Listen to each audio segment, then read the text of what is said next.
Hello guys, मी करिश्मा. कसे आहात सगळे? आय होप तुम्ही मस्त आणि आनंदी असाल अशी मी आशा करते.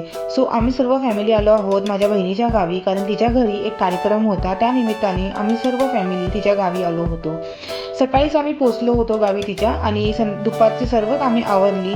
संध्याकाळ झाली. सो आम्ही सर्वांनी ठरवलं की आता वेळ आहे तर आपण कुलदेवताच्या दर्शनासाठी जाऊन येऊया, कारण की माझ्या बहिणीच्या घरापासून जवळजवळ 2 ते 3 किलोमीटरच्या अंतरावर आमचे कुलदेवताचे मंदिर आहे.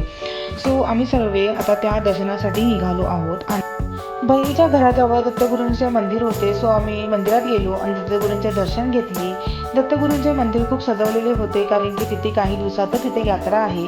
त्यानंतर आम्ही गाडी घेऊन निघालो आहोत कुलदेवताच्या दर्शनासाठी. आणि अशा प्रकारे आम्ही आता मंदिरामध्ये पोचलो आहोत सर्वजण. आणि आता इथे पूजाचे वगैरे साहित्य घेऊन आम्ही आता मंदिरामध्ये प्रवेश करणार आहोत. संध्याकाळची वेळ होती, गर्दी खूप कमी होती, त्यामुळे आम्हाला दर्शन खूप छान झाले. आणि मंदिरामध्ये प्रवेश केल्यानंतर अतिशय प्रसन्न वाटत होतं, पॉझिटिव्हिटी जाणवत होती. त्यानंतर इथे आईबाबांनी देवाची पूजा केली आणि आरती केली.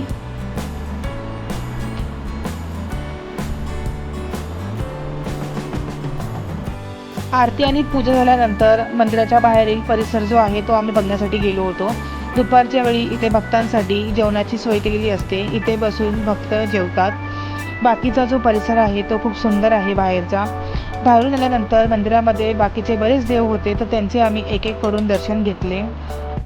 दर्शन घेतल्यानंतर आम्ही थोडा वेळ इथे मंदिरामध्ये बसलो. तर अशा प्रकारे आमच्या गावाकडील कुलदेवताचे दर्शन खूप छान झालेलं आहे. तर कसा वाटला तुम्हाला हा ब्लॉग आवडला असेल तर नक्कीच लाईक करा, शेअर करा आणि माझ्या चॅनलला सबस्क्राईब करा. चला तर भेटूया नेक्स्ट ब्लॉगमध्ये. बाय.